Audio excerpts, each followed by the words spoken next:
नमस्कार दोस्तों, good morning, शुभ प्रभात, राधे राधे। आप सभी का स्वागत है आज की इस रिवीजन की करंट अफेयर्स की क्लास में, जिसमें साप्ताहिक राजस्थान का रिवीजन है। आप सभी का स्वागत है इस करंट अफेयर्स की क्लास में, जिसमें हम लोग आज धोरो री धरती राजस्थान री चर्चा कराला। किसकी चर्चा करेंगे? राजस्थान के करंट अफेयर्स की चर्चा हम लोग करने वाले हैं। राजस्थान के करंट अफेयर्स के विषय में आज आपसे बातचीत की जाएगी सिर्फ, और वो भी साप्ताहिक करंट अफेयर्स है, यानी कि 14 फरवरी से लेकर के कल तक के करंट अफेयर्स और आज तक के करंट अफेयर्स को शामिल करते हुए आप सभी के सामने ये विषय रखा जा रहा है। तो आप सभी मित्र फटाफट जुड़िए। राजस्थान में आगामी होने वाली हाईकोर्ट एलडीसी का एग्जाम है, चाहे वो वीडियो मेंस का एग्जाम है, इन सभी एग्जाम के लिए कंप्यूटर टीचर का एग्जाम है, सेकंड ग्रेड का एग्जाम है, उन सभी एग्जाम की दृष्टि से ये क्लास आपके लिए बहुत महत्वपूर्ण होने वाली है। तो सभी दोस्तों का मैं स्वागत, अभिनंदन, राधे राधे के साथ करते हुए अब आगे बढ़ते हैं। आज की कुछ बातें जो आपके जीवन को सफल बनाने के लिए जरूरी है, उसको देख लीजिएगा जरा। क्या है बात, जरा पढ़ोगे। यहां पर लिखा है, जो अपनी शर्तों पर जीते हैं वो कुछ कर सकता है। जो अपनी शर्तों पर जीता है वह कुछ कर सकता है। जो सफलता का अर्थ समझे हैं वो बहुत मेहनती होते हैं। तो आपको सफल बनना है तो खुद की शर्तें तय करनी है और उसी दिशा में बड़ी जी जान से आपको मेहनत करनी है।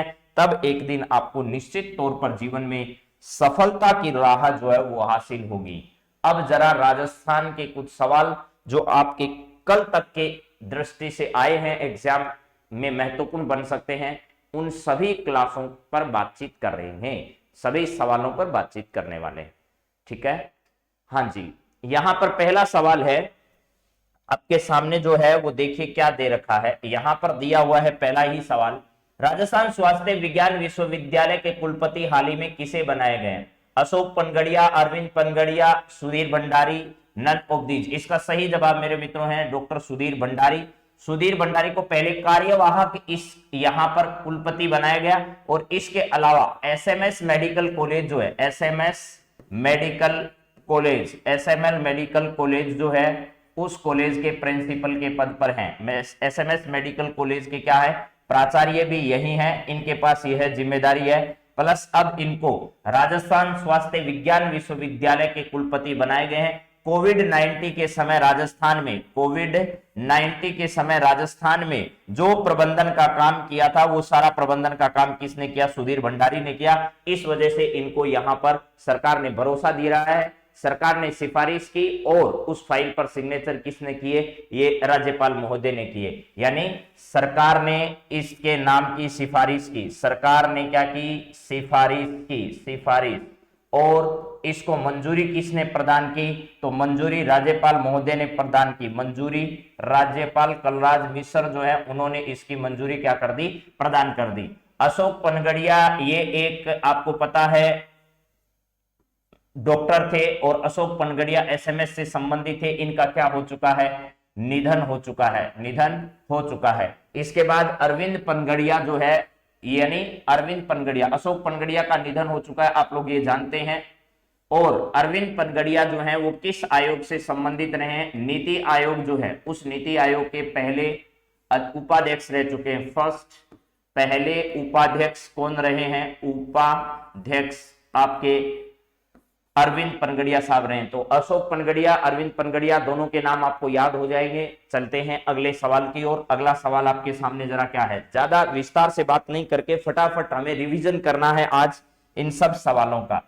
अगला सवाल, 2 नंबर सवाल आपके सामने है। हाल ही में राजस्थान स्वायत्त शासन पत्रिका का विमोचन किसके द्वारा किया गया है?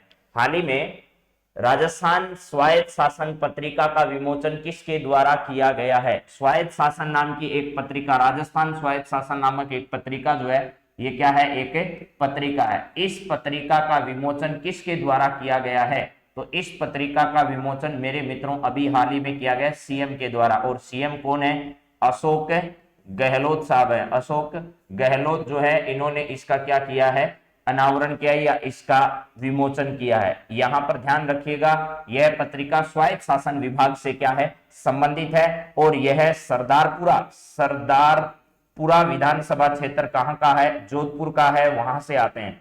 सरदारपुरा विधानसभा क्षेत्र कहां का है, जोधपुर का, वहां से संबंध रखते हैं अशोक गहलोत। बीडी कल्ला हमारे क्या है, शिक्षा मंत्री हैं। क्या है, बीडी कल्ला शिक्षा मंत्री है। शांति धारीवाल शहरी एवं नगरीय विकास मंत्री है। क्या है, शहरी एवं नगरीय विकास मंत्री हैं, नगरीय विकास मंत्री हैं। ये ध्यान रखना, शांति धारीवाल जो है वो कहां से आते हैं, कोटा से आते हैं। बीडी कल्ला कहां से आते हैं, तो बीकानेर क्षेत्र से आते हैं। किसे, बीकानेर क्षेत्र से आते हैं। कलराज मिश्र हमारे क्या हैं, राज्यपाल हैं, राज्यपाल हैं। राजस्थान के अगर 2 राज्यपाल जिनको पूर्णकालिक राज्यपाल के तौर पर नियुक्त किया गया और जिनका पद पर रहते निधन हो गया, ऐसे अगर मैं राज्यपाल की बात करूं तो आपको याद होना चाहिए, एक तो है दरबारा सिंह। क्या है, एक तो है दरबारा सिंह, दरबारा सिंह है, और एक है निर्मल चंद जैन, निर्मल चंद जैन, निर्मल चंद जैन, निर्मल चंद जैन। ये 2 नाम आपको ध्यान रखने। 2 नाम हालांकि और भी हैं जिनके राज्यपाल रहते हुए, पद पर रहते हुए जिनका निधन हुआ।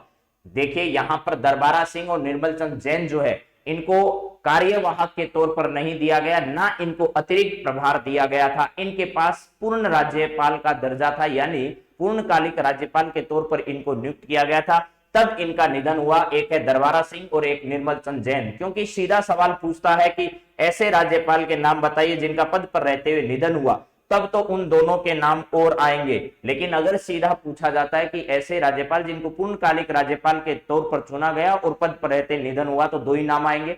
और अगर ऐसे पूछा जाए कि कार्यवाहक के तौर पर यहां पर क्या हुआ, नियुक्त किए गए और पद पर रहते हुए जिनका निधन हुआ, तब आपसे अगर पूछा जाए तब 2 नाम और आएंगे। ऐसे राज्यपाल राजस्थान के कौन कौन से हैं मेरे मित्रों, जिनको क्या किया गया था, जिन्होंने अपने पद से त्याग पत्र दिया था। ऐसे राज्यपाल जिन्होंने अपने पद से क्या दिया था, त्याग पत्र दिया था। तो एक तो आपको प्रभा राव का नाम याद होगा। प्रभा राव जो है वो पद पर रहते हुए निधन हुआ या फिर इन्होंने त्याग पत्र दिया। तो इसमें 2 नाम, एक नाम तो आप बहुत अच्छे से जानते हैं जिनका नाम क्या है, हमारे देश की राष्ट्रपति बनने वाली महिला, जिनको बाद में यहां पर क्या किया गया, राजस्थान से राज्यपाल और बाद में देश का राष्ट्रपति बनने का गौरव प्राप्त हुआ। ऐसी महिला का नाम क्या है, आप लोग मेरे हिसाब से बहुत जल्दी इसको पहचान जाओगे। तो ऐसे नामों की श्रृंखला भी आपको जरूर ध्यान रखनी है। तो आपको बताना था कि इस सवाल का सही जवाब क्या था, तो इस सवाल का सही जवाब था अशोक गहलोत। तो मेरे हिसाब से इस सवाल को आप अच्छे से जान गए होंगे। हाँ जी, ऐसी महिला जो पहली राष्ट्रपति बनी, राजस्थान से संबंध रखने वाली थी। वैसे मूल रूप से महाराष्ट्र था, लेकिन राजस्थान में उनकी शादी हुई थी, तो इस वजह से भी वो बहुत इंपॉर्टेंट बन जाती है और उस पर सवाल कई बार परीक्षाओं में पूछे जा चुके हैं। प्रतिभा देवी सिंह पाटिल जो है, उनका नाम आपको बहुत अच्छे से याद होना चाहिए। किसका, प्रतिभा देवी सिंह पाटिल। प्रतिभा देवी पाटिल जो है, इन्होंने अपने पद जो है, इस पद से क्या किया था, त्याग पत्र दिया था। तो मेरे हिसाब से आपको याद रह जाएगा प्रभा, प्रतिभा, प्रभा और प्रतिभा। दरबारा और निर्मल, यानी निर्मल दरबार है तो दरबार निर्मल होना चाहिए। चलिए अगला सवाल जरा देखते हैं क्या है। यहां पर नेक्स्ट सवाल है, हाल ही में राज्य धरोहर कला संस्कृति का आयोजन कहां पर किया गया, उसका नाम बताइए जरा क्या है। हाल ही में राज्य में धरोहर कला प्रदर्शनी का आयोजन कहां पर किया गया, जरा बताइए। धरोहर कला प्रदर्शनी का आयोजन कहां पर किया गया, राजस्थान में धरोहर कला प्रदर्शनी का आयोजन कहां पर किया गया, उस कला प्रदर्शनी का नाम बताइए। बागोर की हवेली जो उदयपुर में है, वहां पर इसका किया गया। और कल भी मैंने बताया था, विश्व की सबसे बड़ी पगड़ी, यानी क्या है, विश्व की सबसे बड़ी पगड़ी, सबसे बड़ी पगड़ी जो है, सबसे बड़ी पगड़ी कहां पर रखी गई है, ये बागोर की हवेली जो है वो वहां रखी गई। और बागोर की सभ्यता के बारे में भी मैंने कल बताया था आप लोगों को कि भैया बागोर की सभ्यता जब आए तो ध्यान रखना, बागोर की सभ्यता ये कहां की प्रसिद्ध है, तो बागोर की सभ्यता कहां स्थित है, ये भीलवाड़ा में स्थित है। कहां पर है, भीलवाड़ा जो है वहां पर बागोर की सभ्यता का संबंध है। फिर है ज्वार कला केंद्र जयपुर, अल्बर्ट हॉल जयपुर है, लेकिन इसका सही जवाब जो है वो बागोर की हवेली जो है वहां पर उदयपुर में धरोहर कला प्रदर्शनी का क्या किया गया, आयोजन किया गया है। तो चलिए अब बात करते हैं अगले सवाल पर। अगला सवाल जरा देखिएगा क्या है, ठीक है। हाँ जी, यहां पर है अगला सवाल। ये है राज्य के पर्यावरण मंत्री जिन्होंने बाघ संरक्षण एवं संवर्धन के लिए रणनीति को हाल ही में मंजूरी प्रदान की है। राजस्थान में बाघ संरक्षण के लिए अलग अलग हमने नेशनल टाइगर रिजर्व की स्थापना कर रखी है यहां पर, लेकिन उसके बावजूद भी हमारे राज्य के पर्यावरण मंत्री जो हैं, जिन्होंने ये कहा है कि राज्य में बाघ संरक्षण एवं संवर्धन किया जाएगा। राज्य में क्या किया जाएगा? बाघों का संरक्षण और संवर्धन करने के लिए एक अलग से रणनीति जो है वो बनाई जाएगी। उस रणनीति को मंजूरी प्रदान कर दी है। ऐसे हमारे राज्य के पर्यावरण मंत्री कौन है? तो राजेंद्र सोलंकी है क्या, केसी विश्नोई है क्या, हेमाराम चौधरी है क्या, भूपेंद्र यादव है क्या? ये केंद्रीय पर्यावरण मंत्री हैं। क्या है? ये केंद्रीय पर्यावरण मंत्री है मेरे मित्रों, ध्यान रखना। तो अभी हेमाराम जी चौधरी जो हैं वो कहां से आते हैं? तो बाड़मेर क्षेत्र से आते हैं क्या? बाड़मेर क्षेत्र से कैलाश चौधरी का नाम आपने सुना होगा। हेमाराम जी चौधरी आते हैं गूड़ा मालानी जो क्षेत्र है, गूड़ा मालानी क्षेत्र जो है, गूड़ा मालानी क्षेत्र जो है वहां से आते हैं। कौन? हमारे हेमाराम जी चौधरी। केसी विश्नोई जो है वो आपको पता ही है, जीव जंतु जो बोर्ड है उसका इनको अभी प्रभारी बनाया गया है। इसके अलावा मेरे मित्रों राजेंद्र सोलंकी जो है पशु कल्याण बोर्ड जो है उसके प्रमुख जो हैं वो अभी हाल ही में बनाए गए हैं। जीव जंतु कल्याण बोर्ड के प्रमुख कौन बनाए गए? केसी विश्नोई को बनाया गया। जीव जंतु कल्याण बोर्ड, राजस्थान जीव जंतु कल्याण जो बोर्ड है उस कल्याण बोर्ड का प्रमुख इनको बनाया गया है। और राजेंद्र सोलंकी साहब पशु कल्याण बोर्ड के जो है वो प्रभारी बनाए गए हैं। अगला सवाल जरा देखिएगा आपका क्या है, यहां पर है कि राजस्थान राज्य सहकारी उपभोक्ता संघ लिमिटेड, जिसे हम कॉन्फेड के नाम से जानते हैं, इन्होंने क्या किया है कि कारागृह में बंदी कैंटीन शुरू की है। एक बंदी कैंटीन नाम से कारागृह में शुरू की है। किसने? कॉन्फेड। कॉन्फेड क्या बीमारी है? तो राजस्थान राज्य सहकारी उपभोक्ता संघ लिमिटेड है, इसके द्वारा इसे शुरू किया गया। और कारागृह में किस नाम से? बंदी कैंटीन के नाम से इसे जाना जाएगा, जिसे कैदी प्रति माह 3500 रुपए तक का सामान खरीद सकते हैं। जिससे प्रति माह कितने रुपए तक का? 3500 रुपए तक का सामान जो है वो खरीद सकते हैं। राज्य में जेल विभाग के मंत्री कौन है? आपको यह बताना है। राजस्थान में जेल विभाग जो उसके मंत्री कौन है? क्योंकि जेल विभाग से जुड़ा हुआ ये सारा मामला किस विभाग से? जेल विभाग है। इस जेल विभाग की परमिशन पर ही कौन क्या कर रहा है? यहां पर कॉन्फेड जो है, कॉन्फेड, इस कॉन्फेड ने बंदी कैंटीन नाम से एक कैंटीन शुरू की है। बंदी कैंटीन जो है, इस बंदी कैंटीन को शुरू किया है। इस पर कैदी 3500 रुपए प्रति माह जो है इतना खर्च कर सकता है। लेकिन कैदियों की हालत यह है कि पुलिस वाले उनके पास 1 रुपया भी नहीं छोड़ते। हालत बहुत बुरी है। मानव अधिकार कार्यकर्ता अगर राजस्थान के किसी भी जेल में जाएंगे तो सारे पुलिस वालों को खुद को जेल काटनी पड़ेगी। ऐसी हालत है सब जगह, क्योंकि इन लोगों को पैसा दिखना चाहिए। कैदियों के साथ इतना बुरा बर्ताव ये लोग करते हैं। मानव अधिकारों का खुलेआम उल्लंघन यहां पर होता है। तो 3500 रुपए प्रति माह यहां पर दिए जाएंगे। और इस जेल विभाग के मंत्री कौन है? तो ध्यान रखना मेरे मित्रों, टीकूराम जूली, जो सामाजिक न्याय व अधिकारिता मंत्री है। टीकूराम क्या है?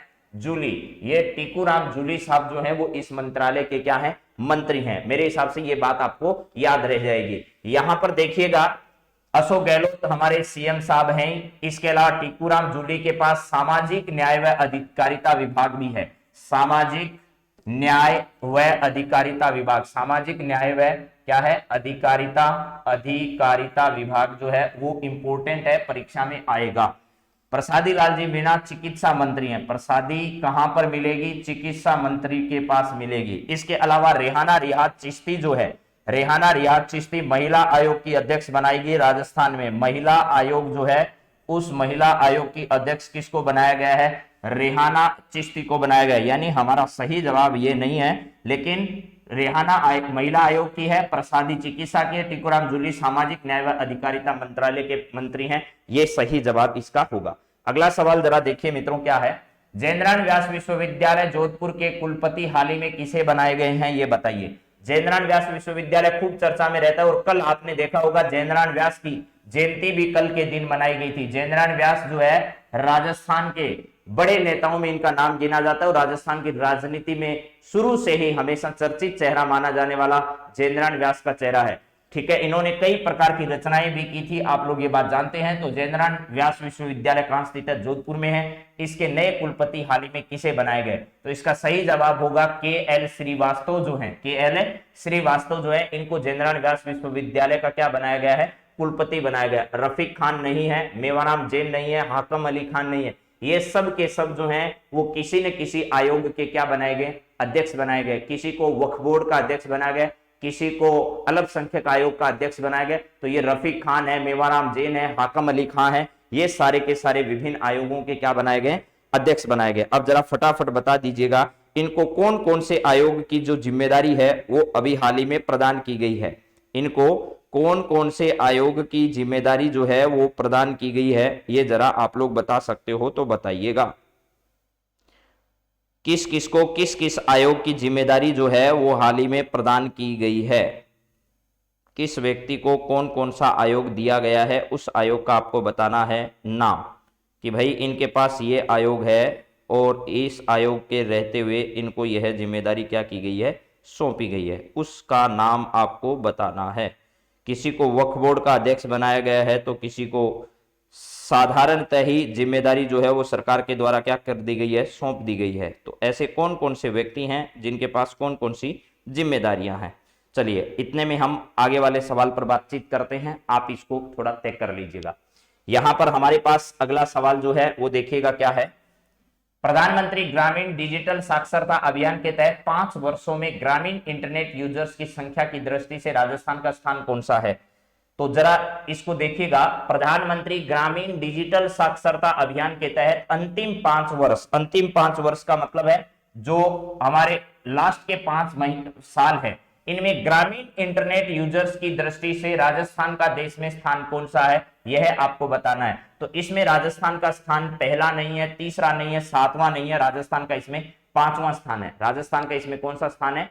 5वां स्थान जो है वो इनका रहा है। तो ये ध्यान रखिएगा। इंटरनेट यूजर्स, ग्रामीण इंटरनेट यूजर्स जो हैं, ग्रामीण इंटरनेट यूजर्स जो हैं, ग्रामीण इंटरनेट यूजर्स इनकी दृष्टि से राजस्थान के स्थान की अगर बात करें तो 5वां स्थान राजस्थान का पूरे देश भर में रहा है। चलिए अगला सवाल जरा देखिएगा क्या है। अगला सवाल है, राज्य में कार्यरत 52,000 आशा सहयोगिनी का प्रशासनिक नियंत्रण कौन सा विभाग अब करने वाला है राजस्थान में?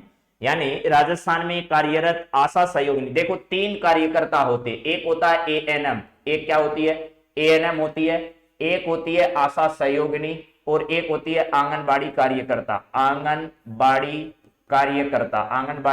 कार्यकर्ता, इन तीनों को ध्यान रखना है आप लोगों को। कैसे? आशा जो है इसका अपॉइंटमेंट इन दोनों के बीच में कोऑर्डिनेशन स्थापित करने के लिए किया गया था, ठीक है। वरना क्या होता है, एएनएम और आंगनबाड़ी कार्यकर्ता आपस में अधिकांश समय इनका विवाद सामने आता ही आता है। इन तीनों के मध्य कोऑर्डिनेशन के लिए राजस्थान में एक ऐप लाया गया था, A3 नाम का मोबाइल ऐप। A3 नाम का क्या किया गया था? मोबाइल ऐप जो है वो भी क्या किया गया था? मोबाइल ऐप भी विकसित किया गया था, A3 नाम का मोबाइल ऐप। लेकिन अब मेरा सवाल आपसे यह है कि ये आशा सहयोगिनियां जो हैं इनका प्रशासनिक नियंत्रण कौन सा विभाग करने वाला है? तो जरा ध्यान से कान खोल के सुन लेना। इन आशाओं का पहले जो कोऑर्डिनेशन का काम था जो महिला एवं बाल विकास विभाग करता था, लेकिन अब ये आशा सहयोगिनी जो है वो चिकित्सा एवं स्वास्थ्य विभाग के अंतर्गत जो है वो कार्य करेगी, क्योंकि सरकार ने महिला एवं बाल विकास विभाग और चिकित्सा एवं स्वास्थ्य विभाग के मध्य यह बातचीत हुई है कि अब से इनका विभाग बदल दिया गया है और आशा सहयोगिनी अब किस विभाग के अंतर्गत आएगी? चिकित्सा एवं स्वास्थ्य विभाग के अंतर्गत। पहले आशा और आंगनबाड़ी कार्यकर्ता जो है वो महिला एवं बाल विकास विभाग के अंतर्गत आती थी और एएनएम जो है वो किसके अंतर्गत आती थी? चिकित्सा एवं स्वास्थ्य विभाग के अंतर्गत आती थी। एएनएम चिकित्सा स्वास्थ्य विभाग के अंतर्गत और आंगनबाड़ी कार्यकर्ता और आशा पहले महिला एवं बाल विकास विभाग के अंतर्गत आती थी, ये इनका विभाग था। लेकिन अब से क्या होगा? अब से महिला एवं बाल विकास के अंतर्गत तो आएगी आंगनबाड़ी कार्यकर्ता, ठीक है। और इस विभाग में आएगी आपकी एएनएम और क्या आएगी? आपकी आशा आएगी। ये आशा और ये दोनों तो इस विभाग के अंतर्गत होगी और आंगनबाड़ी कार्यकर्ता जो है ये इस विभाग के अंतर्गत आएगी अब से, ये ध्यान रखना। हालांकि महिला एवं बाल विकास विभाग में पहले से ही आंगनबाड़ी कार्यकर्ता थी। इस विभाग की मंत्री जो है वो ममता भूपेश है। क्या है? ममता भूपेश इस मंत्रालय की क्या है? मंत्री है। और इस विभाग में तो आपको पता है प्रसादी लाल जी मीणा है। प्रसादी लाल जो है वो क्या है? मीणा साहब है। प्रसादी लाल जी मीणा है। ये ममता भूपेश जो सिकराय विधानसभा क्षेत्र है उस सिकराय विधानसभा क्षेत्र से यहां पर आती है। चलिए अगले सवाल पर बढ़ते हैं। अगला सवाल आपकी स्क्रीन पर क्या है जरा देखो। राज्य की दूसरी लेपर्ड सफारी जल्द ही कहां शुरू होने जा रही है, आपको यह बताना है। ठीक है, राज्य की दूसरी लेपर्ड सफारी कहां पर शुरू होने वाली है यह आपको बताना है। पहली सफारी कहां पर है? तो झालाना जयपुर में है। कहां पर है? झालाना जयपुर में फर्स्ट है। झालाना जयपुर में फर्स्ट लेपर्ड सफारी है राजस्थान में, जहां पर कल परसों कलराज मिश्र जो है वो अपने परिवार सहित पहुंचे थे। कलराज मिश्र ने इसका क्या किया था? दौरा किया था। जवाई बांध क्षेत्र है, यह भी लेपर्ड के लिए जाना जाता है। यहां पर बड़ी संख्या में जो है वो लेपर्ड जो है वो पाए जाते हैं। जवाई बांध का जो क्षेत्र है यहां पर पूरी बड़ी संख्या में लेपर्ड जो है यहां पर पाए जाते हैं। ठीक है, तो अब जरा सुनिए, यहां पर है आनागढ़ जंगल जो है, आमागढ़ जंगल जो है, आमागढ़ जंगल है, ये कहां पर स्थित है? ये जयपुर में स्थित है। और इसी आमागढ़ के जंगलों में क्या किया जाएगा? आमागढ़ के इन्हीं जंगलों में इसका निर्माण किया जा रहा है। तो यह जल्द ही इसका उद्घाटन कौन करने वाले हैं? सीएम करने वाले हैं। यानी सब कुछ कार्य तैयार है, उद्घाटन जो है वो कौन करेंगे? सीएम करेंगे। और सीएम हमारे कौन है? अशोक गहलोत जी हैं। आप लोग ये बात जानते हैं। ठीक है, तो चलिए अगले सवाल पर अब बढ़ते हैं। तो दो बातें आपको यहां से याद करने वाली है। पहली लेपर्ड सफारी झालाना जयपुर में है। दूसरी लेपर्ड सफारी कहां पर बनकर तैयार होने वाली है? तो आनागढ़ जो जंगल है वहां जयपुर में इसका निर्माण किया जा रहा है। जवाई बांध का जो क्षेत्र है, वो जवाई बांध का जो क्षेत्र है वहां पर क्या है? बड़ी संख्या में लेपर्ड पाए जाते हैं। और जवाई बांध जो है वो क्षेत्र भी लेपर्ड के लिए जाना जाता है। और अभी हाल ही में जल्द ही इसका उद्घाटन करने वाले हैं। कौन करने वाले हैं? तो हमारे सीएम इस आनागढ़ जंगल का जो है यहां पर लेपर्ड सफारी का उद्घाटन करने वाले हैं। चलिए अगला सवाल जरा देखिए क्या है। यहां पर सवाल आपके पास है, क्या है जरा देखो। 5 मार्च से लेकर के 12 मार्च, 5 मार्च से 12 मार्च 2022 तक जयपुर लिटरेचर फेस्टिवल का कौन सा संस्करण है जो हाइब्रिड मोड पर आयोजित होने वाला है? इस हाइब्रिड मोड का मतलब क्या है? हाइब्रिड मतलब है ऑनलाइन और ऑफलाइन। क्या है? ऑनलाइन और ऑफलाइन है। ऑनलाइन और ऑफलाइन है। जैसे कोचिंग सारी आजकल हाइब्रिड मोड पर चल रही है, वैसे इसका भी हाइब्रिड मोड पर आयोजन किया जाएगा। ऑफलाइन जाने वाले व्यक्तियों से क्या लिया जाएगा? इस बार टिकट लिया जाएगा। कभी भी इसमें एंट्री फीस नहीं होती है, यानी टिकट का पैसा नहीं लिया जाता है। इसका जयपुर में आयोजन किया जाता है, लेकिन इस बार इसकी फीस ली जाएगी। डिगी पैलेस नाम का होटल है। किस नाम का? डिगी पैलेस। ये डिगी पैलेस होटल एसएमएस हॉस्पिटल के थोड़ा सा नजदीक है। डिगी पैलेस होटल जो है, होटल है, यहां पर इसका आयोजन प्रति वर्ष होता है, जो कि महाराजा कॉलेज, महाराजा और क्या है? महारानी कॉलेज जो है, महारानी कॉलेज उसके नजदीक पड़ता है, या एसएमएस हॉस्पिटल कह दीजिएगा, उसके नजदीक ये पड़ता है डिगी पैलेस। यहां पर 15वें संस्करण का आयोजन किया जाएगा। हूबहू सवाल जो पहले वाला हुआ है उसके बारे में यह सवाल पटवार के एग्जाम में पूछा जा चुका है मेरे मित्रों। पटवार में यह पूछा गया था, ठीक है, हाँ जी, पटवार में यह पूछा गया था कि भैया कि पिछला जो आयोजन हुआ था जयपुर लिटरेचर फेस्टिवल का, यह कौन सा संस्करण उसका था? ठीक है, चलिए तो ये मेरे हिसाब से आपको समझ में आ गया होगा कि यहां पर जो है वो इसका कौन सा संस्करण आयोजित होने वाला है? 14वें पर सवाल पहले हालांकि पूछ लिया गया है। तो अब मेरे हिसाब से आपको कोई दिक्कत नहीं आएगी। क्या हुआ, आपको क्वेश्चन आधा दिखाई देता है क्या? अभी चेक करते हैं। चलो देखो, पूरा दिखाई दे रहा है भाई, क्वेश्चन तो पूरा दिखाई दे रहा है, किसी को आधा अधूरा नहीं दिख रहा। चलिए अब अगले सवाल पर बात करते हैं। अगला सवाल जरा देखिएगा क्या है। यहां पर है नेक्स्ट सवाल आपके सामने। देखिए यहां पर आपको आंसर सहित पूरी पीडीएफ जो है वो टेलीग्राम पर उपलब्ध हो जाएगी। REAL रियल NEWS इस नाम से टेलीग्राम पर आप पहुंच जाइए, वहां मिल जाएगी। अगर ये नहीं मिले तो 8947 83 फिर 2370 इस नंबर पर आप व्हाट्सएप जो है व्हाट्सएप मैसेज कर दीजिए। उसमें इतना ही लिख दीजिएगा PDF वहां पर आपको राजस्थान के इस पूरी करंट अफेयर्स की और डेली करंट अफेयर्स की सारी पीडीएफ जो है वो क्या हो जाएगी, उपलब्ध हो जाएगी। तो ये आप काम कर सकते हो अगर आपको इसकी पीडीएफ प्राप्त करनी हो तो। चलिए अब जरा आगे सवालों पर हम बातचीत करते हैं। अगला सवाल आपके सामने रखता हूं मैं, क्या है, ये सवाल ऐसे थे जिन पर चर्चा पहले की क्लास में नहीं हुई है। अब जितने भी सवाल मैं करा रहा हूं उन सब सवालों पर आपकी पूर्ववर्ती क्लासेज में चर्चा हो चुकी है, तो अब फटाफट आप लोगों को इनके जवाब दे देने हैं। जरा देखिएगा क्या है सवाल। यहां पर है, भरतपुर के संस्थापक अजय महायोद्धा जाटों के अफलातून और इसे जाटों के प्लेटो के नाम से भी जाना जाता है के प्रसिद्ध जयंती 13 फरवरी को मनाई गई थी। 13 फरवरी को मनाई गई थी। उनका नाम आपको बताना है, तो इनका नाम पहले से लिखा हुआ है। इन्हें जाटों का प्लेटो भी कहा जाता है। जाटों का क्या कहा जाता है, प्लेटो भी कहा जाता है, प्लेटो ये भी इन्हें कहा जाता है। और आपको 1761 का पानीपत का तृतीय युद्ध, पानीपत का तृतीय जो युद्ध है, थर्ड बैटल जो है, तृतीय युद्ध, ये युद्ध आपको याद होगा मेरे हिसाब से। ठीक है, इस युद्ध में महत्वपूर्ण भूमिका इसलिए मानी जाती है क्योंकि मराठा और अहमद शाह अब्दाली के बीच ये युद्ध हुआ था। किसके बीच, मराठा वर्सेज अहमद शाह अब्दाली, अहमद शाह अब्दाली जो है, अहमद शाह अब्दाली, उस समय इन दोनों के बीच में युद्ध हुआ। मराठाओं ने हालांकि सहायता किससे मांगी थी, महाराजा सूरजमल से सहायता मांगी।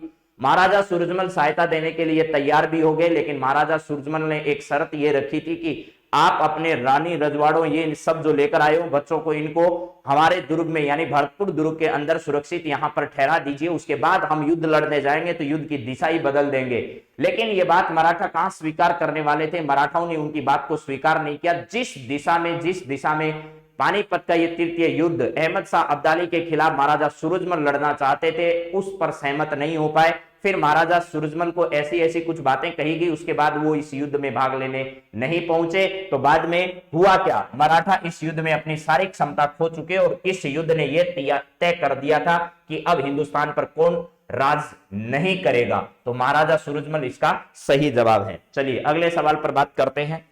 अगला सवाल है, जैसलमेर में पर्यटन विभाग राजस्थान द्वारा मरु महोत्सव का आयोजन कब से कब तक किया गया।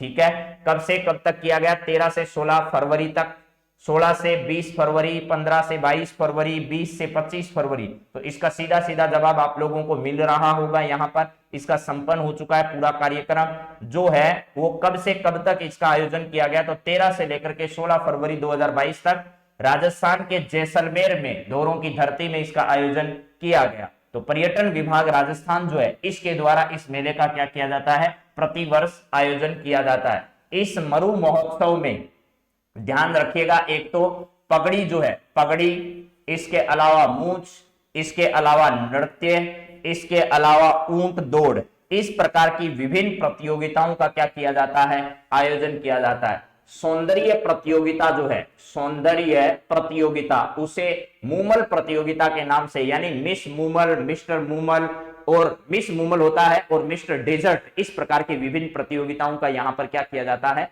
आयोजन किया जाता है। तो चलिए अब इस बात को याद रखिएगा। मरु महोत्सव जैसलमेर में आयोजित होता है और थार महोत्सव जो है, थार महोत्सव जो है उसका आयोजन कहां होता है, बाड़मेर में आयोजित किया जाता है थार महोत्सव का। इसके अलावा ऊंट महोत्सव का आयोजन बीकानेर में किया जाता है। कहां पर, बीकानेर में। बीकानेर की रम्मत बड़ी प्रसिद्ध है और रम्मत से संबंधित है, पाटा संस्कृति जो है वो कहां से संबंधित है, बीकानेर के जो रम्मत है वहां से संबंधित है। इसके अलावा मारवाड़ महोत्सव का आयोजन कहां होता है, तो जोधपुर में आयोजित किया जाता है मारवाड़ महोत्सव का।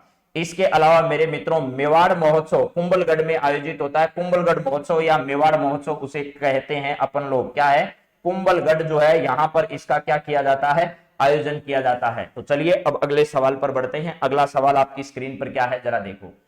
यहां पर लिखा है मेरे मित्रों कि 71वीं राष्ट्रीय जूनियर बास्केटबॉल चैंपियनशिप का आयोजन मध्य प्रदेश के इंदौर में किया गया, जिसमें बालक वर्ग में राजस्थान की टीम ने कौन सा पदक हासिल किया। तो राष्ट्रीय जूनियर बास्केटबॉल प्रतियोगिता जो चैंपियनशिप का आयोजन मध्य प्रदेश के इंदौर में किया गया, बालक वर्ग में राजस्थान की टीम ने इसमें स्वर्ण पदक जो है वो क्या किया था, हासिल किया था। राजस्थान की टीम ने इसमें स्वर्ण पदक जो है वो हासिल किया था। चलिए अगला सवाल जरा देखिएगा क्या है। अगला सवाल है मेरे मित्रों, केंद्रीय शिक्षा मंत्रालय द्वारा national award for innovation and good practice in education administration प्राप्त करने वाली शीला आलोपा का संबंध कहां से है?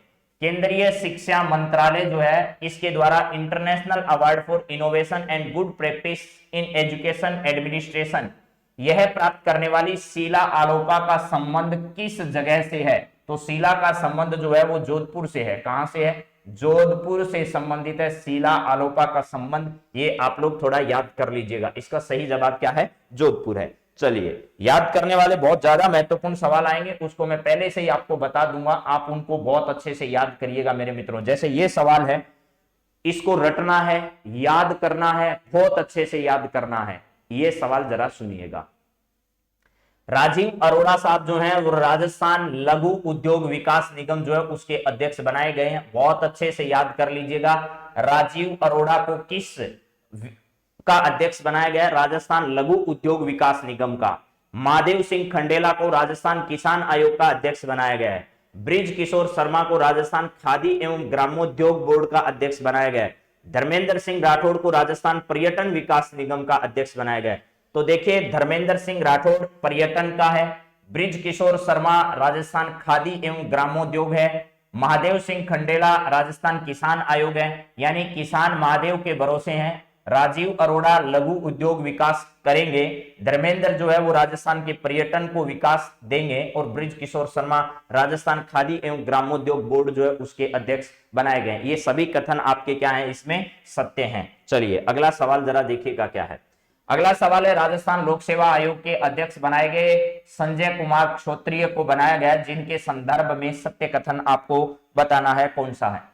क्षत्रिय को अभी राजस्थान में बनाया गया, राजस्थान लोक सेवा आयोग जो है उसके प्रमुख, यानी आरपीएससी का चेयरमैन, आरपीएससी का चेयरमैन अभी हाल ही में किसे बनाया गया?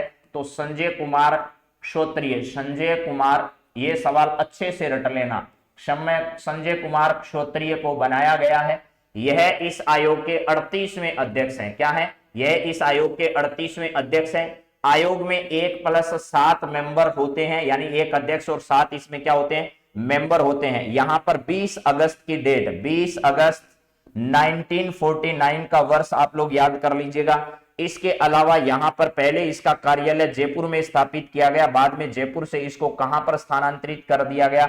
अजमेर स्थानांतरित कर दिया गया। और किस समिति की सिफारिश पर इसे अजमेर भेजा गया, ये भी जरा बताइएगा। आरपीएससी में 38वें अध्यक्ष हैं, जयपुर रेंज के आईजी के पद पर ये काम कर चुके हैं। 2018 से लगातार मुख्यमंत्री के सुरक्षा सलाहकार भी रह चुके हैं। इसका मतलब इनके संदर्भ में ये सभी कथन क्या है? सत्य हैं। ये 20 अगस्त 1949, 38, ये सभी बातें आपको याद समझ में आ गई होगी। चलिए, अगले सवाल पर हम लोग बढ़ते हैं, और अगला सवाल आपके सामने जो आ रहा है वो जरा देखिएगा। इससे पहले आपको पता होगा यहां पर जसवंत राठी जो है, जसवंत राठी जो है, इनको कार्यवाहक बनाया गया था। कार्यवाहक बनाया गया, लेकिन इनके बाद पूर्णकालिक सदस्य की नियुक्ति कर दी है। शिव सिंह राठौड़, जसवंत राठी से पहले कौन थे? शिव सिंह राठौड़ थे। शिव सिंह राठौड़ थे। ये भी क्या थे? ये भी व्यक्ति कैसे थे? ये भी कार्यवाहक थे। ये भी कैसे थे? कार्यवाहक थे। और इससे पहले पूर्णकालिक सदस्य जो थे भूपेंद्र यादव थे। यानी लगातार आईपीएस अफसर जो हैं वो ऐसे बड़े पदों पर जो है वो पहुंच रहे हैं। सत्यनारायण राव समिति की सिफारिश पर, किस सिफारिश पर? पी सत्यनारायण राव समिति। सत्यनारायण की कथा तो सुनी होगी आपने। पी सत्यनारायण राव समिति की सिफारिश पर इसका कार्यालय जयपुर से अजमेर स्थानांतरित किया गया था। चलिए, नेक्स्ट सवाल जरा देखिएगा मित्रों क्या है। अगला सवाल आपकी स्क्रीन पर है। राज्य का पहला स्पोर्ट्स स्कूल बीकानेर में स्थित है, दूसरा कहां खोला जाएगा, ये बताइए जरा। तो एकदम आसान सवाल है। राज्य का पहला स्पोर्ट्स स्कूल जो है शार्दुल स्कूल है। क्या है? शार्दुल स्कूल है। शार्दुल स्पोर्ट्स स्कूल है। शार्दुल स्पोर्ट्स स्कूल ये कहां पर स्थित है? ये बीकानेर में स्थित है। कहां पर? बीकानेर में शार्दुल स्पोर्ट्स स्कूल स्थित है। तो दूसरा स्पोर्ट्स स्कूल कहां खोला जाएगा आपको यह बताना है। जारोली कहां है? जारोली अंडरग्राउंड में है, जारोली बाहर नहीं आएगा, ये ध्यान रख लेना आप। चलिए, इसका सही जवाब आप लोगों ने दे दिया है जो कि जोधपुर है। इसका सही जवाब क्या है? जोधपुर में राज्य का दूसरा स्पोर्ट्स स्कूल जो है वो बनने जा रहा है। अगला सवाल जरा देखिएगा क्या है। केंद्र सरकार द्वारा राज्य के किस जिले में एमएसएमई टेक्नोलॉजी पार्क बनाया जा रहा है? एमएसएमई टेक्नोलॉजी पार्क राजस्थान में कहां बन रहा है, जिसकी लागत कितनी होगी? 100 करोड़ रुपए की राशि से बन रहा है। एमएसएमई टेक्नोलॉजी पार्क जो है वो कहां बन रहा है, जिसकी लागत क्या होगी? 100 करोड़ होगी। और केंद्र सरकार में एमएसएमई मंत्रालय के मंत्री जो है वो नारायण राणे हैं। कौन है? नारायण राणे जो हैं, ये नारायण राणे मंत्री हैं। और ये कहां से आते हैं? तो महाराष्ट्र से आते हैं भाई साहब। कहां से? महाराष्ट्र से आते हैं नारायण राणे जो मंत्री हैं। 100 करोड़ रुपए की लागत से यहां पर क्या किया जा रहा है? एमएसएमई पार्क बनने वाला है, जिसकी लागत 100 करोड़ रुपए बताई जा रही है। और राजस्थान के दौसा जिले में इसको क्या किया जाएगा? बनाकर तैयार किया जाएगा। तो इसका सही जवाब क्या है? दौसा है। चलिए, यहां दौसा नहीं है, दौसा है। अगला है मरु महोत्सव 2022 के संदर्भ का आगाज हो चुका है, जो कि 13 से 16 फरवरी तक मनाया गया। उसके संदर्भ में आपको सत्य कथन बताना है। मिस्टर पोखरण का पुरस्कार भरत बोहरा को दिया गया। मिस पोखरण का पुरस्कार जो है वो निकिता राठौड़ को दिया गया। यानी दोनों कथन आपके क्या है? सत्य है। मिस्टर पोखरण और मिस पोखरण, मिस्टर पोखरण का खिताब भरत बोहरा को, मिस पोखरण का खिताब निकिता राठौड़ को क्या किया गया? प्रदान किया गया, जो कि दोनों कथन सत्य हैं। बोहरा मिस्टर, निकिता राठौड़ मिस पोखरण, याद कर लो भैया। चलिए, अगला सवाल वापस विभागों से जुड़े हुए आ गए हैं, यानी विभिन्न आयोगों के अध्यक्ष जो बनाए गए उनके संदर्भ में एक बार फिर आपको कथन बताना है। Rameshwar Dudi Rajasthan state agro industry development board के अध्यक्ष बनाए गए और कल इन्होंने अपना जो है परसों इन्होंने अपना पदभार क्या कर लिया? ग्रहण कर लिया है। ठीक है। इसके बाद है डॉक्टर चंद्रभान, 20 सूत्री कार्यक्रम क्रियान्वयन एवं समन्वय समिति के क्या बनाए गए? अध्यक्ष बनाए गए। रफीक खान आए थे थोड़ी देर पहले ही एक सवाल में, तो मैंने कहा था राजस्थान अल्पसंख्यक आयोग जो है उस अल्पसंख्यक आयोग के अध्यक्ष कौन बनाए गए? रफीक खान बनाए गए हैं। ठीक है, हाँ जी। तो इसके बाद क्या है? गोपाल सिंह शेखावत है। गोपाल सिंह शेखावत को वरिष्ठ नागरिक कल्याण बोर्ड का अध्यक्ष जो है वो बनाया गया है। ठीक है, हाँ जी। पूनम कंवर जी जरूर रिवीजन कराएंगे, राजस्थान हाईकोर्ट एलडीसी के लिए आपको रिवीजन कराएंगे। यहां पर इसका सही जवाब क्या है? सभी कथन सत्य हैं। ये राजस्थान हाईकोर्ट के लिए भी इंपॉर्टेंट है, क्योंकि ये सब सवाल आपसे पेपर में पूछे जाएंगे। तो राजस्थान के 1 से लेकर के आज 11वां हमारा स्पेशल एपिसोड चल रहा है। ये 11 के 11 अगर आप लोग पढ़ लोगे ना, तो भी राजस्थान हाईकोर्ट में आने वाले सवाल आपके इससे बाहर नहीं आएंगे। Rameshwar Dudi Rajasthan state agro industry development board, doctor Chandrabhan 20 सूत्री कार्यक्रम क्रियान्वयन समन्वय समिति, रफीक खान राजस्थान अल्पसंख्यक आयोग और गोपाल सिंह शेखावत वरिष्ठ नागरिक कल्याण बोर्ड जो है इसके अध्यक्ष बनाए गए हैं। चलिए, अगला सवाल जरा देखिएगा। यहां पर है आईपीएल में चेन्नई सुपर किंग्स के खिलाड़ी प्रशांत सोलंकी का संबंध राज्य के किस जिले से है? तो राजस्थान के कई खिलाड़ियों का आईपीएल में चयन हुआ है।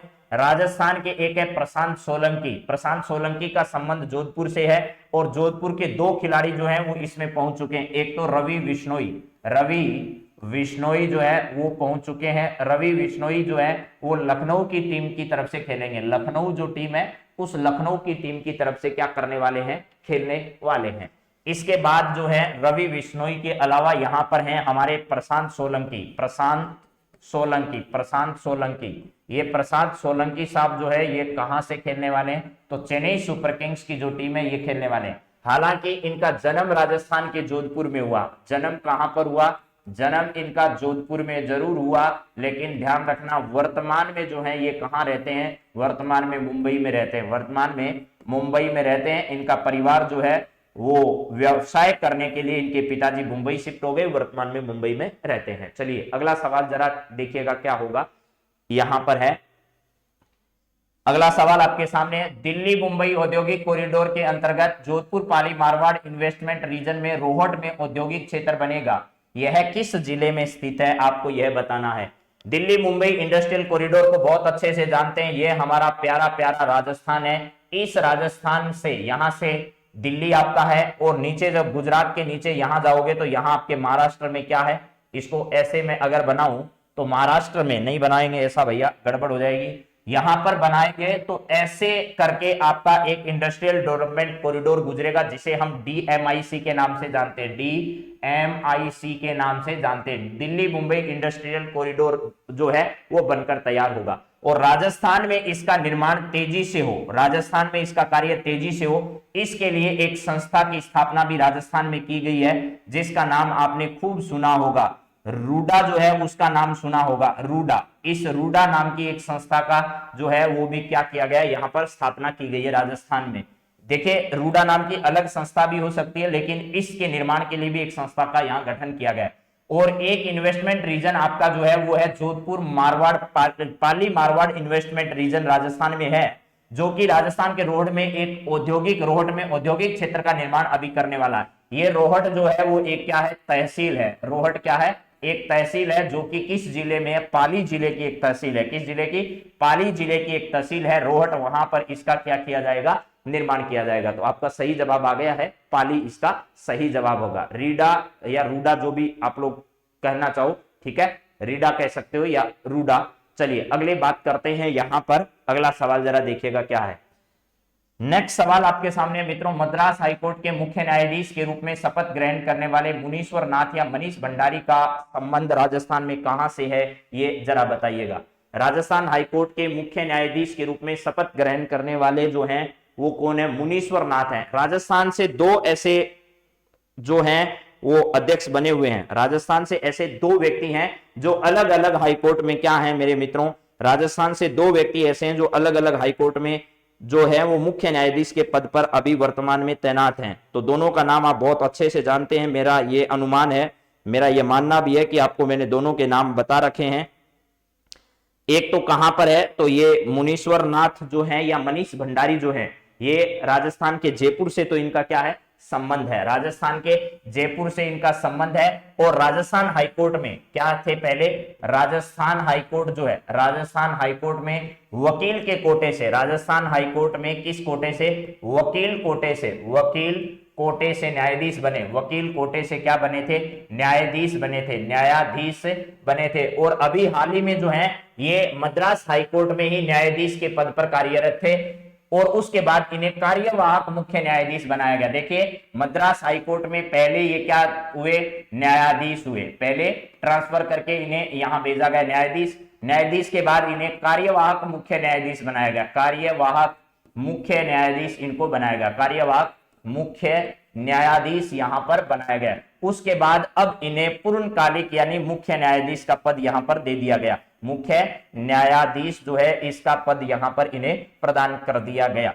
ये जयपुर से संबंधित है, राजस्थान हाईकोर्ट हालांकि जोधपुर में स्थित है। और इसके अलावा एक व्यक्ति और हैं जिनका नाम भी आपको याद रखना। राजस्थान हाईकोर्ट के मुख्य न्यायाधीश तो अखिल कुरैशी हैं, लेकिन राजस्थान के एक व्यक्ति और जिन्होंने अभी हाल ही में एक ऐसा राज्य है जिसके हाईकोर्ट के पद पर काम कर रहे हैं, तो यहां पर आपका मुनीश्वर भंडारी या मनीष भंडारी का नाम याद रखेगा। हिमाचल प्रदेश के मुख्य न्यायाधीश हैं मोहम्मद रफीक, क्या है, मोहम्मद रफीक साहब जो हैं वो हिमाचल प्रदेश में। दूसरे ऐसे व्यक्ति जो हैं वो कहां पर है, हिमाचल प्रदेश में, हिमाचल प्रदेश, हिमाचल प्रदेश जो है ये यहां पर कौन है, रफीक मोहम्मद साहब हैं, रफीक मोहम्मद साहब, ये भी राजस्थान से संबंधित है और जयपुर से इनका संबंध है, राजस्थान के हैं रफीक मोहम्मद साहब। हिमाचल प्रदेश हाईकोर्ट जो है यहां पर मुख्य न्यायाधीश की भूमिका ये निभा रहे हैं। तो मेरे हिसाब से ये सारी बात आपको समझ में आ गई होगी। चलिए अब अगले सवाल पर बढ़ते हैं, बहुत इंपॉर्टेंट सवाल है, जरूर ध्यान रखना, नाम तो पक्का याद रखना, मुनीश्वर नाथ या मुनीश्वर भंडारी, दोनों के नाम में लिख देता हूं यहां पर, मुनीश्वर नाथ, मुनीश्वर नाथ, मुनीश्वर नाथ या मनीष भंडारी आप लोग इसे जानिए। और ये कहां पर बनाए गए हैं, तो ये बनाए गए मेरे दोस्तों मद्रास हाईकोर्ट में, कहां पर, मद्रास हाईकोर्ट में। और दूसरा क्या है, मोहम्मद रफी साहब, मोहम्मद रफी साहब, ये तो याद रह ही जाएगा आपको, रफीक साहब हैं, ये कहां पर हैं, तो ये है हिमाचल प्रदेश हाईकोर्ट में, हिमाचल प्रदेश जो हाईकोर्ट है यहां पर मुख्य न्यायाधीश है। दोनों बहुत इंपॉर्टेंट है परीक्षा की दृष्टि से। चलिए अगला सवाल जरा देखिए क्या है। यहां मरु महोत्सव के वापस एक सवाल आ गया है, मरु महोत्सव के संदर्भ में आपसे वापस पूछा जा रहा है कि मरु महोत्सव 2022 के संदर्भ में सत्य कथन बताइए। मिस मूमल जो है वो कुमारी पायल को बनाया गया, कुमारी पायल जो है इसको क्या बनाया गया, मिस मूमल का खिताब दिया गया। मिस डेजर्ट का खिताब तरुण शर्मा जो है इनको दिया गया, मिस डेजर्ट का खिताब तरुण शर्मा और मिस मूमल का खिताब कुमारी पायल को प्रदान किए गए, यानी ये दोनों सही जवाब हैं। तो याद रखिएगा सबसे इंपॉर्टेंट इसमें मिस मूमल जो है वो आपको है, ठीक है, तो ये ध्यान रखिएगा, मिस मूमल का खिताब पायल को, मिस डेजर्ट का खिताब तरुण शर्मा को प्रदान किया गया है। अगला सवाल जरा देखिए क्या है। यहां पर 25 नंबर सवाल है, आपको बताना है निम्न में से सत्य कथन आपके कौन से हैं। पहला है निम्न में से सत्य कथन, जुबेर खान मेवात क्षेत्रीय विकास बोर्ड का जो है वो इनके अध्यक्ष बनाए गए। जुबेर खान को मेवात क्षेत्र के विकास के बोर्ड का अध्यक्ष, लाखन सिंह को डांग क्षेत्र में, और लक्ष्मण सिंह को मगरा क्षेत्र में, और कीर्ति सिंह भील को मारवाड़ क्षेत्र में। बहुत अच्छे से याद करिएगा मेरे दोस्तों, ये वाले बहुत इंपॉर्टेंट सवालों में आपके याद रखने हैं। मेवात क्षेत्र जो अलवर वाला क्षेत्र है आपका, मेवात क्षेत्र, यहां पर कौन है? जुबेर खान है। यहां पर कौन है? जुबेर खान जो है वो मेवात क्षेत्रीय विकास बोर्ड है। इसके अलावा एक तो वह है हमारे यहाँ लाठी सीरीज और एक है डांग सीरीज। इस डांग सीरीज के किसको बनाए गए? तो डांग क्षेत्रीय विकास के लिए लाखन सिंह मीणा को बनाया गया। इसके बाद मगरा क्षेत्रीय विकास कार्यक्रम में लक्ष्मण सिंह को, मगरा क्षेत्रीय विकास कार्यक्रम के लिए यहां ध्यान रखिएगा किसको? लक्ष्मण को। मगरा क्षेत्र में लक्ष्मण को बनाया गया। यहां पर कीर्ति सिंह भील, मारवाड़ जो क्षेत्रीय है, मारवाड़ के किसको बनाया गया? तो मारवाड़ का विकास कौन करेगी? मारवाड़ का विकास करने के लिए कीर्ति सिंह, श्रीमती कीर्ति सिंह भील है, ये ध्यान रखना, महिला है कीर्ति सिंह, श्रीमती कीर्ति सिंह भील है, कीर्ति भील जो है इनको बनाया गया है। तो ये सब बातें आपकी परीक्षा की दृष्टि से इंपॉर्टेंट है और बहुत अच्छे ढंग से इनको याद रखना। सभी कथन आपके क्या हैं? सत्य हैं। अगला सवाल जरा देखिए क्या है। नेक्स्ट है आपके सामने, 25 से लेकर के 30 मार्च 2022 तक राजस्थान इंटरनेशनल फिल्म फेस्टिवल के 8वें संस्करण का आयोजन कहां किया जाएगा? 25 से लेकर के 30 मार्च तक इसका आयोजन होना है 2022 में। इंटरनेशनल फिल्म फेस्टिवल 8वें संस्करण का आयोजन, संस्करण कौन सा होगा? 8वां होगा। इसका आयोजन राजस्थान के जयपुर में किया जाएगा मेरे मित्रों। राजस्थान के कहां पर? जयपुर में इसका आयोजन किया जाना है। ठीक है, हाँ जी, ओके जी। चलो अगला सवाल जरा देखिएगा क्या है। यहां पर है, जून 2022 में Berlin international union of railway sustainable award के लिए नामित होने वाला राजस्थान का रेलवे स्टेशन कौन सा है, ये बताइएगा। यानी जून 2022 में बर्लिन में आयोजित होने वाले international union of railway sustainable railway award के लिए नामित होने वाला राजस्थान का रेलवे स्टेशन कौन सा है? देखिए, international union of railway sustainable board जो है, इसका कार्यालय जो है वो पेरिस में स्थित है। कहां पर है? पेरिस में। किसका कार्यालय? दोबारा लिख देता हूं मैं, international union of railway sustainable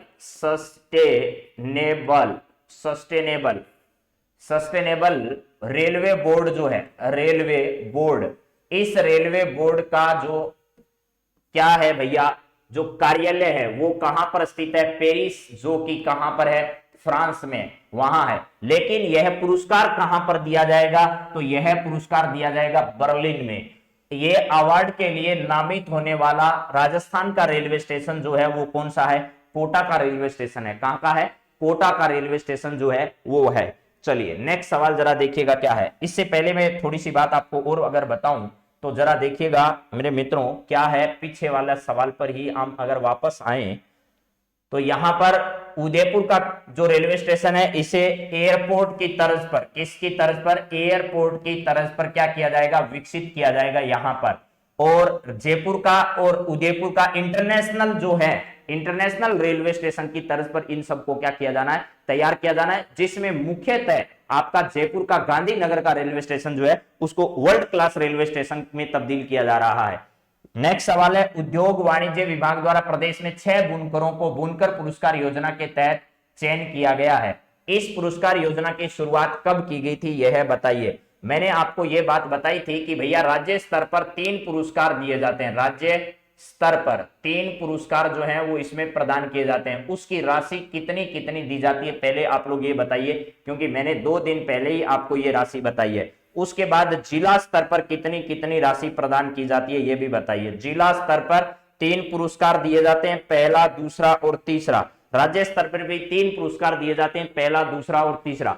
इस बुनकर पुरस्कार योजना की जो शुरुआत है वर्ष 2005 में की गई। कब? बुनकर पुरस्कार योजना की 2005 में की गई और वर्ष 2022 में यह पुरस्कार 6 लोगों को दिया जा रहा है। कितने लोगों को? 6 लोगों को यह पुरस्कार दिया जा रहा है और 2005 में इस पुरस्कार की क्या की गई थी? शुरुआत की गई थी। 3 स्तर में अलग अलग राशि इस पुरस्कार के तहत क्या की जाती है? प्रदान की जाती है। तो मैंने आपको ये पूरी पुरस्कार राशि जो है वो बता रखी है कि भैया राज्य स्तर पर कितनी राशि दी जाती है, जिला स्तर पर कितनी राशि दी जाती है, और इसके अलावा प्रथम, द्वितीय और तृतीय पुरस्कार पाने वाले लोग जो हैं वो कितनी कितनी राशि के जो हैं वो हकदार होते हैं। ये पूरी बात हमारी इस संदर्भ में हो चुकी है। तो चलिए अब आगे बात करें, या फिर आप लोग इसको एक बार देख लीजिएगा।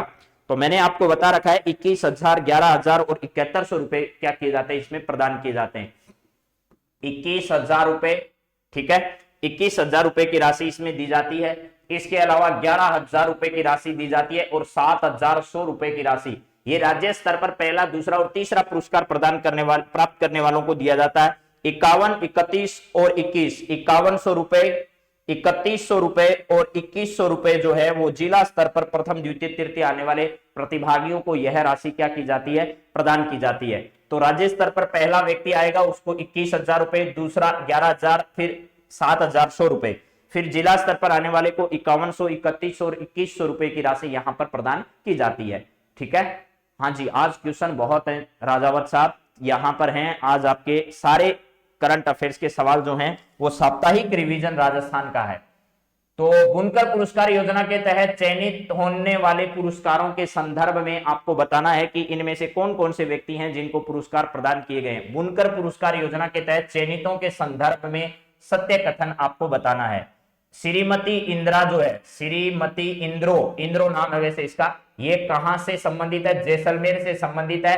और पोकरण नाम का एक पट्टू आता है, पोकरण पट्टू जो है, इसके लिए इन्हें पुरस्कार से नवाजा गया। 6 व्यक्ति जिनको पुरस्कार दिए गए हैं वो सभी हैं। सत्य जवाब तो इसका ये सब है।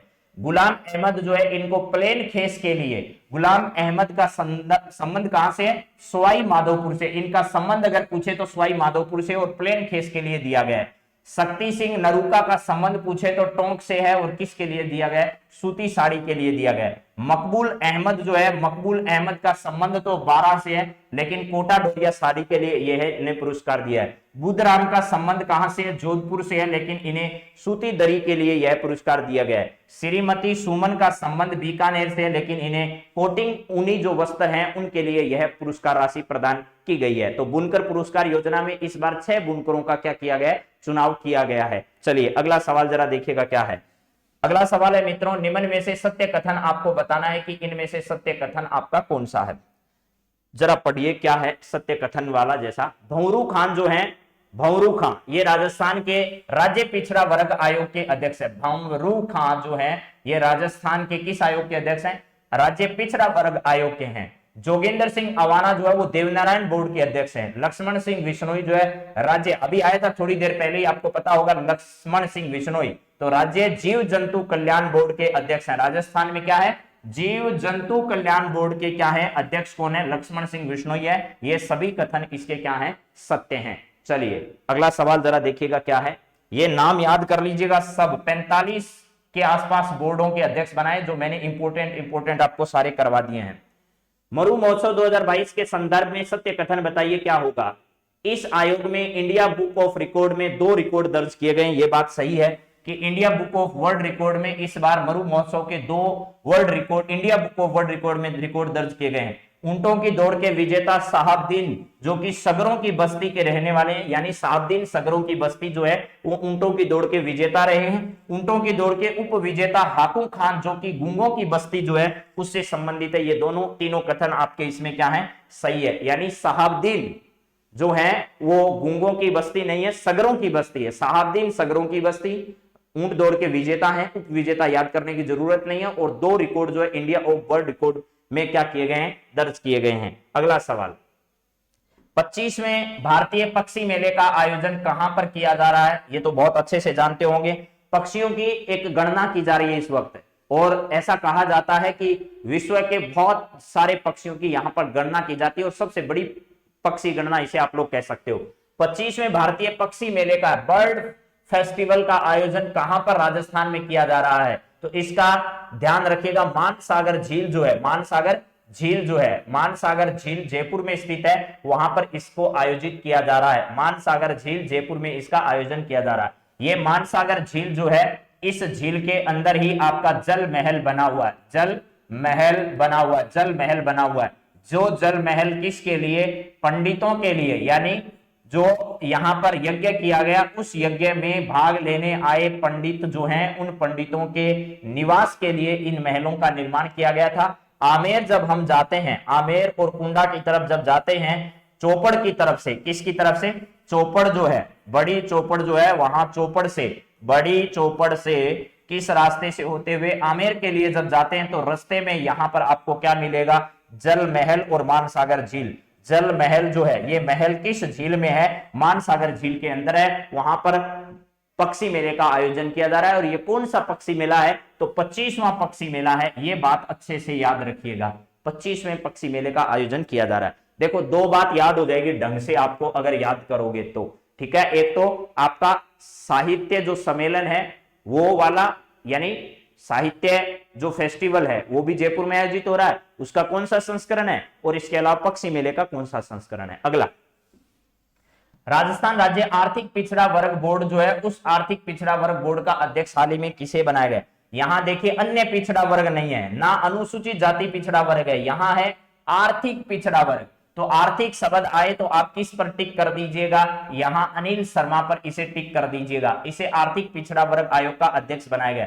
रेहाना रियाज जो है वो महिला आयोग जो है उसकी अध्यक्ष बनाई गई है। राजस्थान क्रीड़ा परिषद जो है उसकी अध्यक्ष कृष्णा पूनिया को बनाया गया है। रामेश्वर डूडी को बनाया गया एग्रीकल्चर जो है, उस एग्रीकल्चर सेक्टर का, एग्रीकल्चर जो है उनके जो काम करने वाले क्षेत्र है उनमें सुधार कैसे करना है, उसमें इनको अध्यक्ष बनाया गया। तो ये सब बातें ध्यान रखना है। चलिए अगले सवाल पर बढ़ते हैं। राज्य का पहला होम्योपैथिक कॉलेज कहां खोला जा रहा है? अगर आपसे पूछा जाए राज्य का पहला होम्योपैथिक विश्वविद्यालय कहां पर स्थित है, तो वो जयपुर में है। कहां पर है? विश्वविद्यालय। विश्वविद्यालय की अगर बात की जाए तो यह विश्वविद्यालय कहां पर स्थित है? यह जयपुर में स्थित है। लेकिन कॉलेज कहां खोला जाएगा? तो पहला होम्योपैथिक कॉलेज राजस्थान के जोधपुर में खोला जाना क्या है? प्रस्तावित है।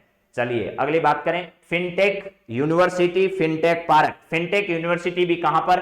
जोधपुर में। फिनटेक पार्क कहां पर? फिनटेक पार्क जयपुर में, जो कि आरएएस की परीक्षा में पूछा जा चुका है। चलिए अगला बात करते हैं अगले सवाल पर। अगला सवाल है मित्रों आपके सामने, फोर्ब्स पत्रिका के कवर पेज पर जगह बनाने वाले राज्य के व्यक्तित्व के संदर्भ में सत्य कथन आपको बताना है। फोर्ब्स जो पत्रिका है उसके कवर पेज पर आने वाले राजस्थान के व्यक्तियों के संदर्भ में सत्य कथन बताना है। मनोहर सिंह चारण जो है, मनोहर सिंह चारण जालोर के हैं, जालोर जीरे के लिए प्रसिद्ध है। मनोहर सिंह चारण का संबंध कहां से? जालोर से। विभोर कुमार गुप्ता का संबंध उदयपुर से है, ठीक है। उदयपुर में आज ही बताया था, बागोर की हवेली है, ठीक है, पिछोला झील है, उदयपुर में ही क्या है? स्थित है। सौर वेधशाला जो कि यहां पर नाव जो है वो सौर ऊर्जा से संचालित नाव भी कहां पर चलाई जा रही है? उदयपुर में चलाई जा रही है। सौर ऊर्जा से संचालित दूरबीन का जो संग्रहालय वो भी कहां पर है? उदयपुर में है। तो मनोहर सिंह चारण, विभोर गुप्ता। इसके अलावा कला प्रदर्शनी का अभी हाल ही में यहां पर एक आयोजन किया जा रहा है, बागोर की हवेली उदयपुर में। इसका सही जवाब जो है वो मेरे मित्रों ए व बी क्या है? दोनों सही हैं। तो आज मैंने 39 सवाल आप लोगों को कंप्लीट दिए करार। अब बात करेंगे अगले सवालों की अगली क्लास में। आज राजस्थान के साप्ताहिक करंट अफेयर्स की रिवीजन की चर्चा आप लोगों से मैंने की है। कल की क्लास में हम भारत और विश्व के करंट अफेयर्स के रिवीजन के सवालों को लेकर हाजिर होंगे। फिर मिलते हैं अगली क्लास में। तब तक आप सभी मित्र इसी प्रकार आप अपना स्नेह हम सब के प्रति बनाए रखिएगा और हम आपके साथ इसी प्रकार लगातार कदम से कदम मिलाकर चलते रहेंगे। तो अगली क्लास में फिर मिलते हैं। तब तक आप सभी को बहुत बहुत धन्यवाद और आपको साधुवाद। इसी प्रकार आप जीवन में लगातार प्रगति के पथ पर हमेशा चलते रहें और निश्चित एक दिन आप अपनी मंजिल को पा जाएंगे। तो have a nice day. Thank you.